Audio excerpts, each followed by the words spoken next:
அடுத்ததாக ஒரு சகோதரர் ஒரு கேள்வியை கேட்கிறார். என்ன கேட்கிறாருன்னா, விபச்சாரத்தில் பிறந்த ஒரு பெண்ணை திருமணம் செய்ய முடியுமா? அப்படி திருமணம் செய்தால் வாழ்க்கையில் ஏதும் பிரச்சனைகள் ஏற்படுமா? தயவு செஞ்சு எனக்கு இதை விளக்குங்க, அல்லாஹ்வுக்காக விளக்குங்க என்று சொல்லி ஒரு சகோதரர் கேள்வி கேட்டிருக்கிறார்.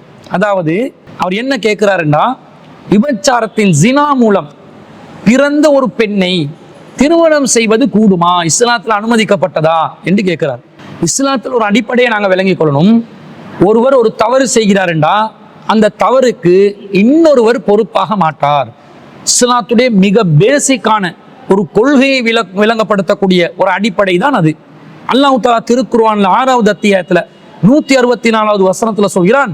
அது போன்று இன்னும் ஏராளமான இடங்கள் அல்லாஹ் சொல்கிறான், வலா தஸிரு வாஸிரத்துன் விஸ்ர உஹ்ரா, ஒருவரின் சுமையை இன்னொருவர் சுமக்க மாட்டார். ஒருத்தர் செய்கின்ற பாவ சுமை இருக்கிறதே அதை இன்னொருவர் சுமப்பாரான்னு கேட்டா கண்டிப்பாக சுமக்க மாட்டார். இன்னும் சொல்ல போனால் இஸ்லாத்துக்கும் கிறிஸ்தவத்துக்கும் வேறுபாடாக இருக்கக்கூடிய அடிப்படையான அம்சமே இதுதான். ஒருத்தருடைய பாவத்தை இன்னொருத்தர் எப்படி சுமப்பார்? அவன் செய்யற பாவத்தை அவன் சுமக்கணுமே தவிர, அவன் செயல்பட்ட வாழ்க்கைக்காக மறுமையிலே அல்லாஹ்வுக்கு ஜவாபு சொல்லணுமே தவிர, என்னுடைய தந்தை செய்த குற்றத்துக்காக நான் விசாரிக்கப்படுவதோ, நான் செய்யும் குற்றத்துக்காக என்னுடைய மகன் விசாரிக்கப்படுவதோ இஸ்லாத்தில் கிடையவே கிடையாது. ஒருவர் சுமையை இன்னொரு மீது சுமத்துவது என்பது அல்லாஹ்வுடைய நீதிக்கு எதிரான உண்டு. அல்லாஹ் ஒருபோதும் அதை ஆதரிப்பதில்லை. அப்ப பெற்றோர்கள் விபச்சாரம் செய்த காரணத்தினால், ஜினா என்ற பெரும் பாவத்தை செய்த காரணத்தினால் அதுல பிறந்த குழந்தை அந்த குற்றத்துக்கு எப்படி உள்ளாகுவார்? அது மார்க்கம் அங்கீகரிக்குமா? ஒருபோதும் அங்கீகரிக்காது. அந்த குழந்தை இஸ்லாத்தில் தூய்மையான முறையில் பிறக்கின்ற ஒரு குழந்தை. இந்த ஜினா என்ற பாவத்திலிருந்து விடுவிக்கப்பட்ட நிலையில், ஜினா என்ற பாவத்துக்கு தொடர்பில்லாத நிலையில் தூய்மையான ஒரு முறையில் பிறக்கின்ற குழந்தையாகத்தான் அந்த குழந்தை கருதப்படும். அந்த குழந்தை பெருசாகி ஆளாகி இன்னொருத்தர திருமணம் முடிக்க போனா உன்னை பெற்றோர்கள் செஞ்ச பாவத்துக்கு நீயும் பொறுப்பு என்று சொல்லி அவங்கள ஹராமாக்குறதுக்கு இஸ்லாத்துல என்ன அடிப்படை இருக்குது? ஒரு அடிப்படையும் இல்லை. அல்லாஹ் தஆலா திருக்குர்ஆன்ல விபச்சாரம் செய்தவர்களை திருமணம் முடிக்க கூடாது என்று சொல்கிறானே தவிர அவர்களுடைய சந்ததிகளை திருமணம் முடிக்க கூடாது என்று அல்லாஹ் சொல்லல. அல்லாஹ் குர்ஆன்ல எப்படி சொல்றான்? 24வது அத்தியாயத்துல 3வது வசனம் சூரத்து நூர்ல, அஸ்ஸானி லா யன்கிஹு இல்லா ஜானியத்தன் அவ் முஷ்ரிகத்தன், ஒரு ஜானியை விபச்சாரம் செய்பவரை பொறுத்தவரையில் அவரை ஒரு விபச்சாரியோ அல்லாஹ்க்கு இணை கற்பிக்கின்ற ஒரு பெண்ணு தவிர வேறு எவரும் திருமணம் முடிக்க கூடாது. வஸ்ஸானியது, விபச்சாரம் செய்யும் பெண்ணை பொறுத்தவரையில் லா யன்கிஹுஹா இல்லா ஜானின் அவ் முஷ்ரிகின், அவளை விபச்சாரம் செய்யும் ஒரு ஆணோ அல்லது இணை கற்பிக்கும் ஒரு ஆணோ தவிர வேறு யாரும் திருமணம் முடிக்க கூடாது. வஹுர்ரிம ذلك அலல் முஃமினீன், இது மூமின்களுக்கு ஹராமாக்கப்பட்டுள்ளதுன்னு அல்லாஹ் சொல்றான். அப்ப யாருக்கு அல்லாஹ் ஹராமாக்குறான்? யார் அந்த குறிப்பிட்ட பாவத்துல ஈடுபடுறாங்களோ அவர்களை திருமணம் முடிப்பதுதான் மூமின்களுக்கு தடுக்கப்பட்டதுக்குதே தவிர அவர்களுடைய சந்ததிகளை திருமணம் முடிப்பதற்கு இஸ்லாம் எந்த தடையும் விதிக்கவில்லை என்பது மிகவும் தெளிவாக அல்லாஹ் தஆலா சொல்கிறான். ஒருத்தருடைய பாவத்துல, விபச்சாரம் என்ற ஜினா என்ற பாவத்துல ஒரு குழந்தை பிறக்குதுன்னு சொன்னா அந்த குழந்தை பாவியாகும் என்ற கன்செப்ட் இஸ்லாத்துக்கு எதிரானது. அல்லாஹ் தஆலா எப்படி பார்க்கிறான்?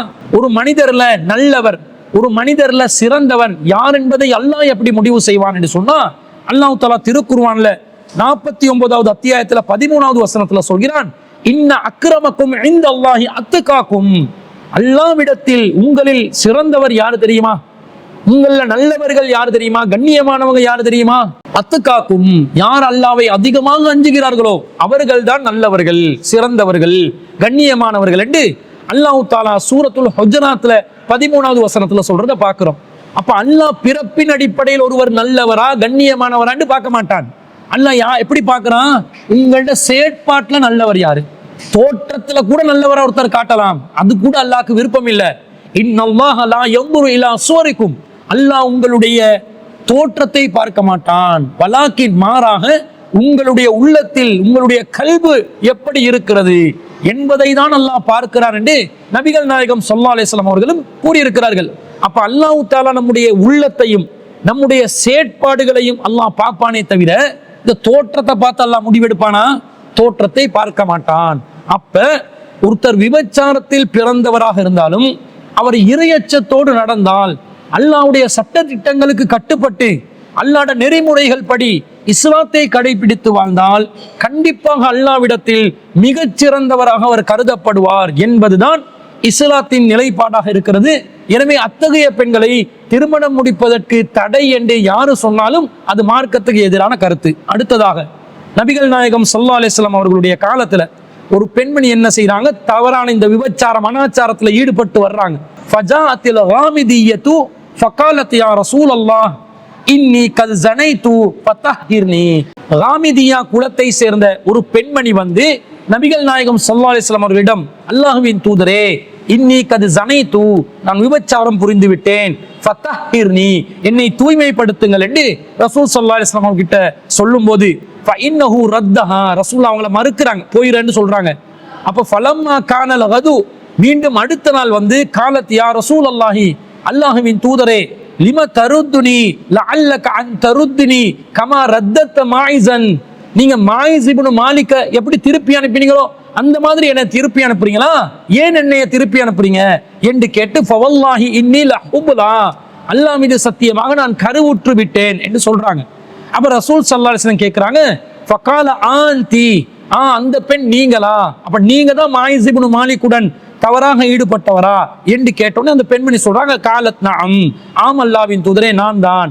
அப்ப ரசூல் ஸல்லல்லாஹு அலைஹி வஸல்லம் சொல்றாங்க, இம்மாலா ஃபத்ஹபி ஹத்தா தலிதி, நீ குழந்தையை பெற்றெடுக்கும் வரைக்கும் சென்று விடு என்று சொல்லி நபி ஸல்லல்லாஹு அலைஹி வஸல்லம் அனுப்பி விடுறாங்க. அந்த பெண்மணி என்ன செய்யறாங்க, ஃபலம்மா வலதத் அத்ததுஹு பிஸ்ஸபி, அந்த பெண்மணி குழந்தையை பெற்றெடுத்தோன்னே கை குழந்தையோட வந்து ஃபீ கிர்ஃபத்தின், ஒரு துணியில அந்த குழந்தையை எடுத்து வந்து காலத் ஹாதா கத் வலத்துஹு, இதான் நான் பெத்தெடுத்த குழந்தை என்று ரசூலுக்கு காட்டினோன்னே, இஸ்ஹபி, நீ மீண்டும் சென்று விடு, ஃபஅர்லிஹி, அந்த குழந்தைக்கு பால் ஊட்டு, ஹத்தா தஃப்திமிஹி, அந்த குழந்தை பால் குடியை மறக்கும் வரைக்கும் பால் ஊட்டு என்று சொன்னோன்னே அந்த பெண்மணி போய் பால் ஊட்டுற அந்த வயசு முடியும் வர காட்டிலும் பால் ஊட்டிட்டு கிட்டத்தட்ட 2 வருஷ காலம் முடிஞ்சு மீண்டும் வந்து நபி ஸல்லல்லாஹு அலைஹி வஸல்லம் அவர்களிடம், ஆதாயா நபி அல்லாஹி, அல்லாஹ்வின் நபி அவர்களே, கது ஃபதம்துஹு வகது அகலத் தஆம், இதோ நான் பால் குடிய கூட அவனுக்கு முழுசா நிறைவேற்றி விட்டேன், இப்போது அவன் உணவை தானாக உண்ணக்கூடிய நிலைக்கு வளர்ந்து விட்டான் என்று சொன்னோன்னே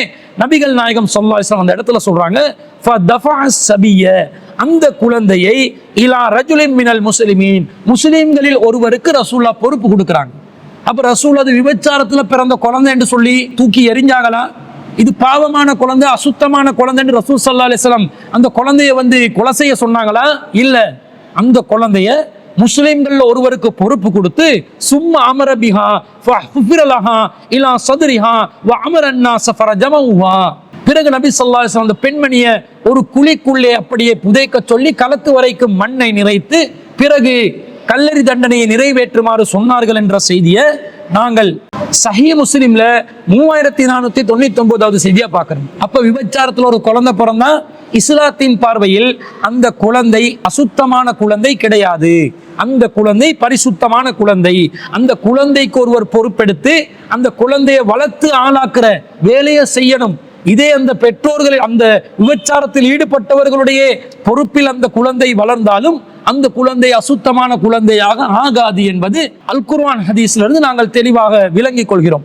அப்படி நிலையில் வளர்ந்த குழந்தைகளாக இருந்தால் அவர்களுக்கு திருமணம் முடித்து வைக்கும் காரியத்தை ஆதரவற்ற நிலையில் இருந்தால், பராமரிப்பற்ற நிலையில் இருந்தால், அவர்களை திருமணம் முடித்து வைக்கும் காரியத்தை முஸ்லிம் சமூகம் சார்பாக யாராவது செய்யணும். அது அல்லாஹ் குர்ஆன்ல கட்டளையிடுறான்.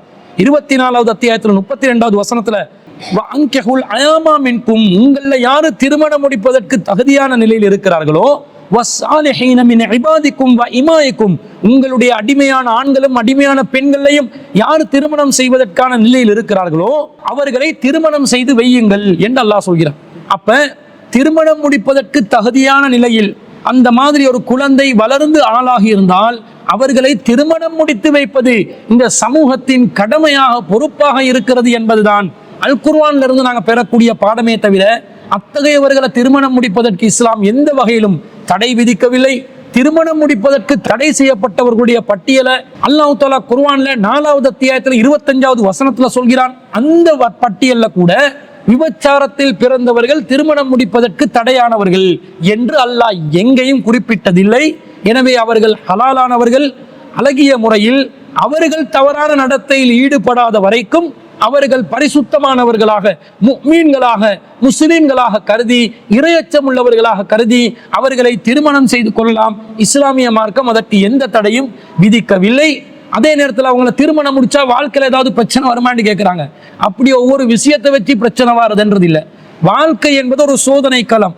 அந்த பெண்ணை திருமணம் முடிச்சாலும் சரி, வேற பெண்ணை திருமணம் முடிச்சாலும் சரி, அல்லாஹ் வாழ்க்கையில நல்லது கெட்டது என்று கலந்த நிலையில தான் வாழ்க்கையை அமைத்து வைத்திருக்கிறான். நல்லது நடக்கும் போதும் அல்லாஹ்வை புகழ்ந்தவர்களாக, தீங்கு நடக்கும் போதும் அல்லாஹ்விடம் பாதுகாவல் தேடி அல்லாஹ்விடம் உதவி நாடக்கூடியவர்களாக நம்முடைய ஈமானை வைத்துக் கொண்டு நாம் பயணிக்க வேண்டுமே தவிர, இந்த மாதிரி காரணிகளால் எல்லாம் நம்முடைய வாழ்க்கையில பல அசௌகரியங்கள் ஏற்படும் என்ற நம்பிக்கை இஸ்லாத்துக்கு எதிரான ஒரு நம்பிக்கை.